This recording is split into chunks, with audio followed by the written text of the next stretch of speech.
is Eastern Vision, Peter Beck and Humphrey Ralston.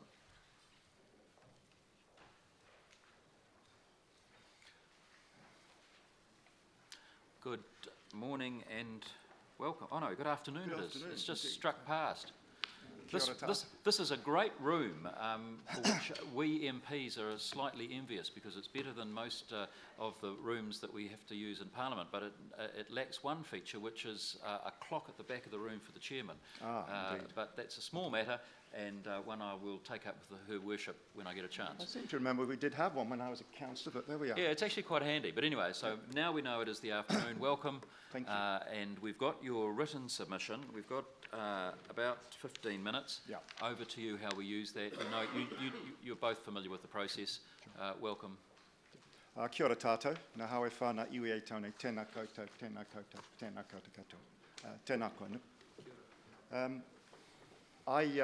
Eastern Vision was established to seek to develop an integrated vision for the eastern flatlands of Christchurch shortly after the February quake.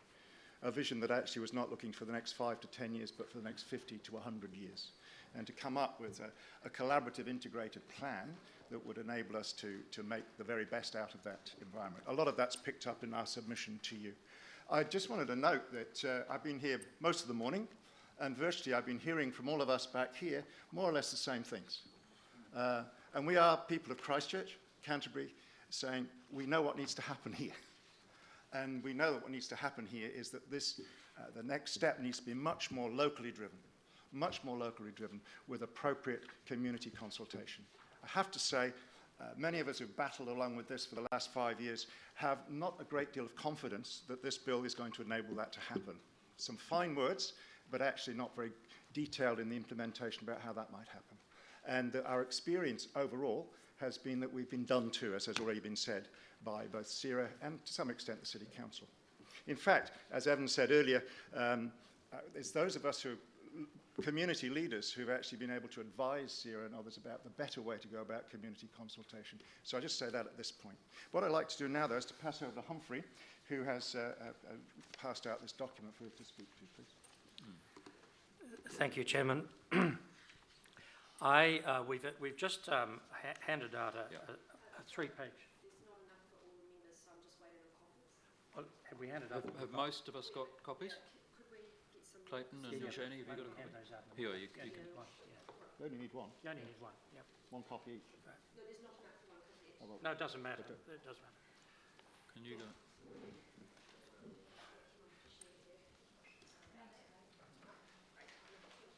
There are, in fact, 12 copies, so there should be enough. Mr. Chairman. Please keep going. Right.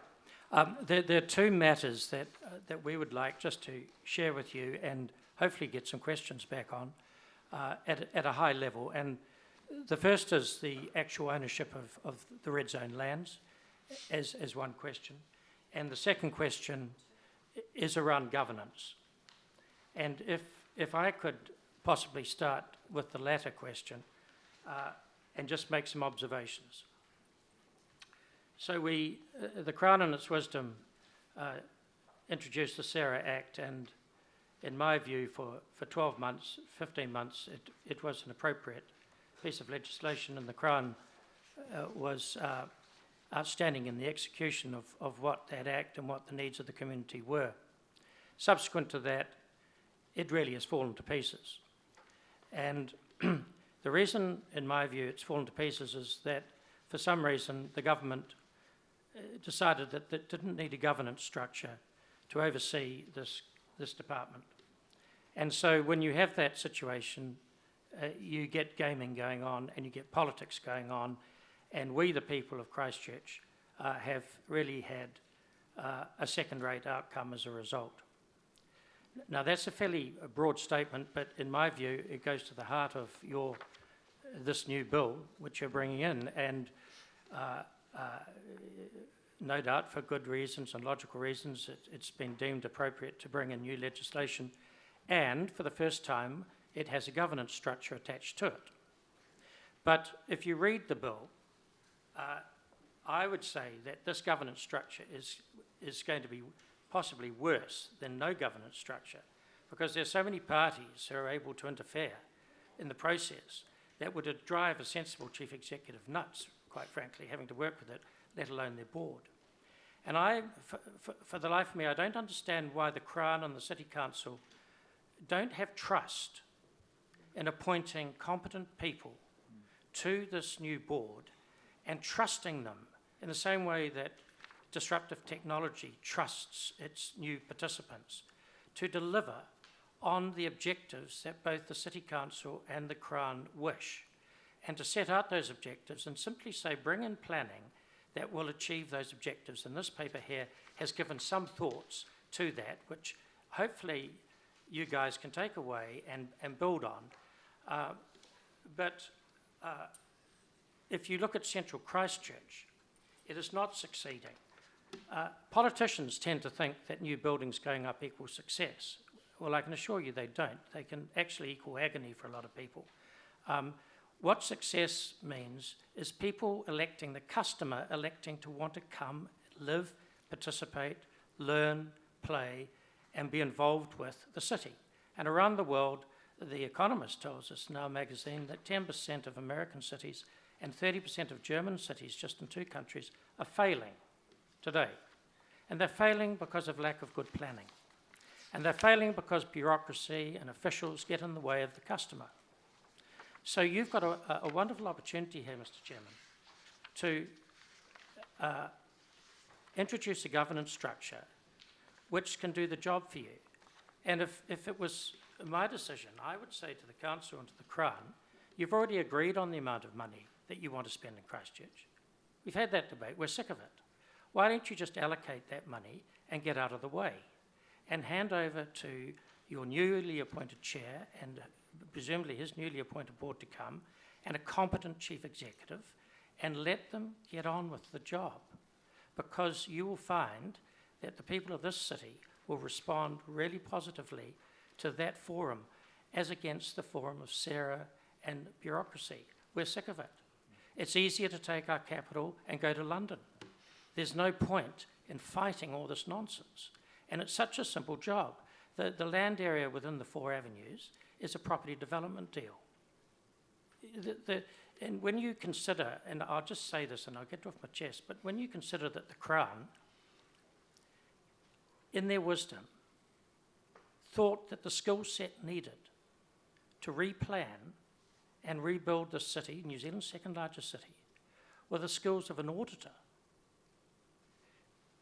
I mean, it's really mind-blowing that you, the Crown, could have come to that conclusion.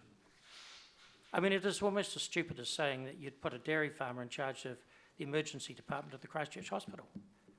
It's just not logical. So why don't you trust a governance structure?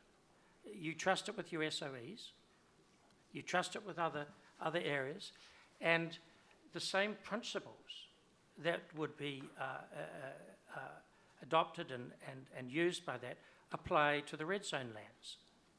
So if you have a good governance structure in place, they will get all the answers from the community. They'll make it painless. You'll get a sensible recommendation. They'll have a budget attached to it. And there'll be a time frame that is perfectly appropriate. There's no hurry here. We can take 100 years to do it. But what we want is for the job to be done properly. So that is our plea with the bill to change this definition. It's perfectly appropriate for all these local bodies and everyone else to have input, but it is not appropriate to ask a competent board and a chief executive to come to a logical planning conclusion and then have that overturned by a minister or other officials. It is not logical, and you will not get good outcome. And the centre of the city demonstrates that today. So that's my plea. The ownership of the red zone land, I think, should be really carefully considered. It can become an asset as precious as the Botanical Gardens and Hackley Park. It is a tourism asset. It is a community asset. And it's a unique, special opportunity to do it. So allow your new board to bring forward sensible ideas, and you'll find that, in my view, it'll work. Thank you both very much. Now, questions all around the room. Todd Muller first.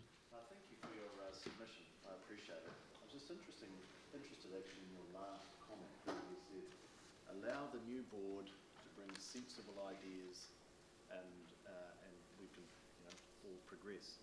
I guess it raises the question for me is, why don't you have confidence that ultimately those who will sit around the Regenerate Christchurch or Canterbury board will not be of sufficient capability, humility and community connectedness to be able to listen to the myriad of suggestions for how to regenerate Christchurch in a way that you can ultimately support?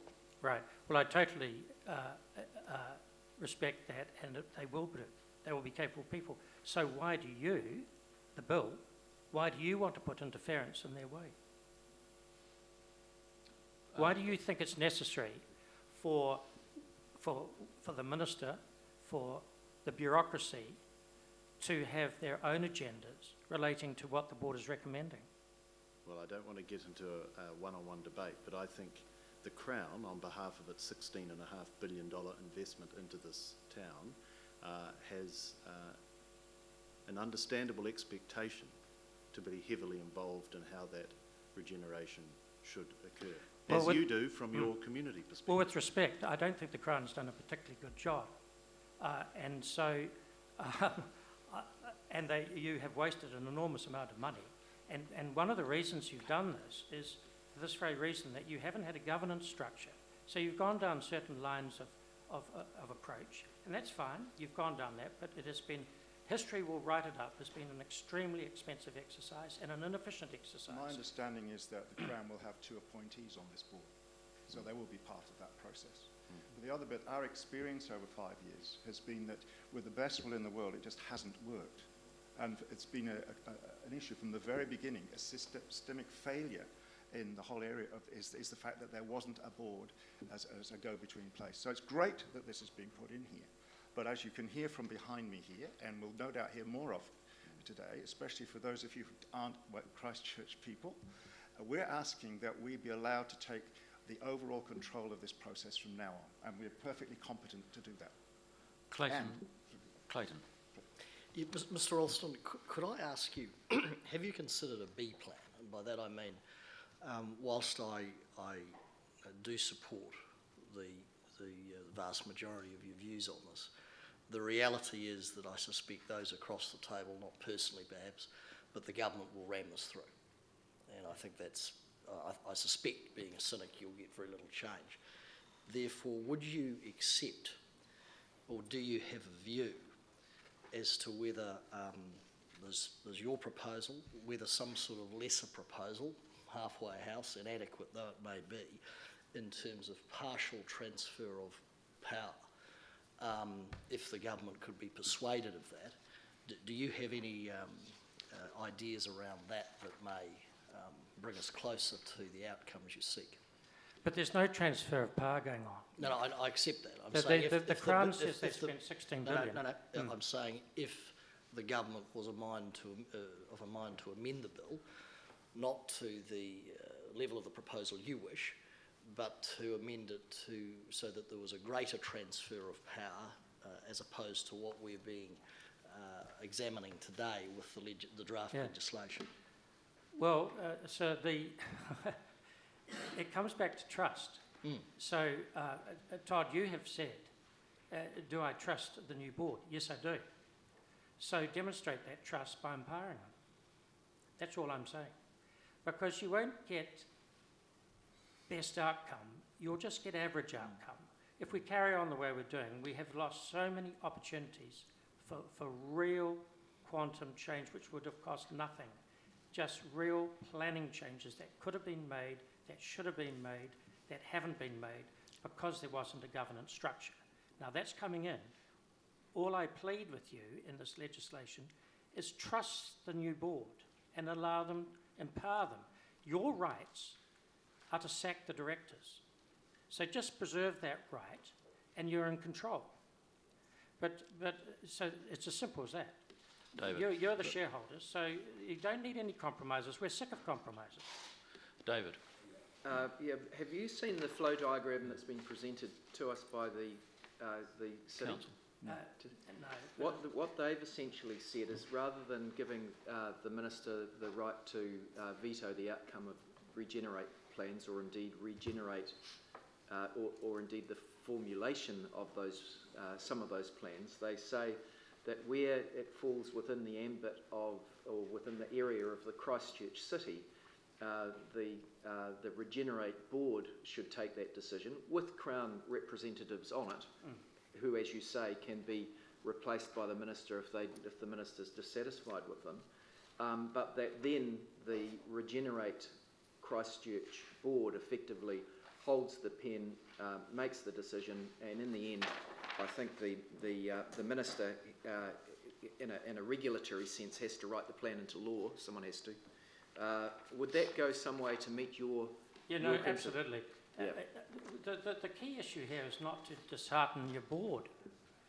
I mean, people are not going to put a whole lot of work into it and then just find it's overturned by third parties who really don't understand. I mean, is my understanding, Mr. Chairman, is that the Regenerate Christchurch board is a planning board. It's not a doing board. It's not going to build the convention centre. It's not going to build the library. It is a planning board. And what we're short of is planning. Why is there no capital flowing into the city? When the earthquake money is finished, I can tell you, there will be very little, if any, real capital. And there's only one reason for that, and that is because the plan isn't good enough. So it's quite simple.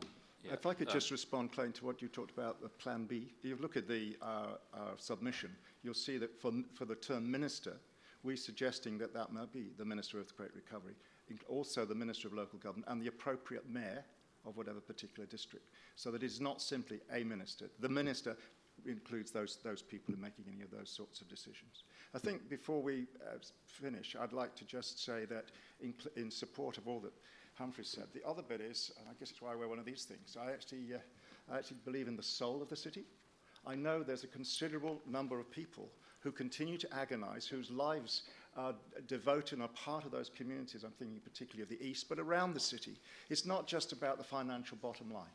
It's about the social, emotional, psychological health of our city.